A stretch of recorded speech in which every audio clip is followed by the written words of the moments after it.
కేజ్రీవాల్కి కూడా ఒక shocking news. మహారాష్ట్రలో భారతీయ జనతా పార్టీ ఓడిపోవడం కోసం అక్కడ ఆమ్ ఆద్మీ పార్టీ సీరియస్గా పనిచేయకుండా ఆగింది. ప్రత్యేకించి కాంగ్రెస్ జట్టుకి సహకరిస్తూ వచ్చింది.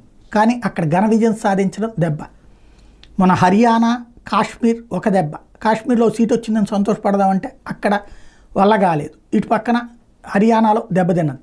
అందులో అసలు వీళ్ళు రేగెత్తించిన ఉద్యమమే అక్కడ. అలాంటిది అక్కడే దెబ్బతిన్నది. ఇప్పుడు మహారాష్ట్ర భారీ దెబ్బ.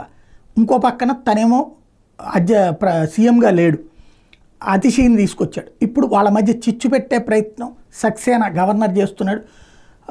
ఆయన ఎంతసేపు ఏదో ఒక చిచ్చు పెట్టడానికి ప్రయత్నిస్తాడు. అతిశీ వచ్చాడు, ఈ బాధ్యతాయుతంగా పనిచేస్తుంది, ముఖ్యమంత్రిగా ఈమె తగింది అని. ఈ ముక్క సక్సేనా నోట వచ్చిందంటే ఆటోమేటిక్గా అతిశీని కేజ్రీవాల్ టార్గెట్ చేస్తాడు.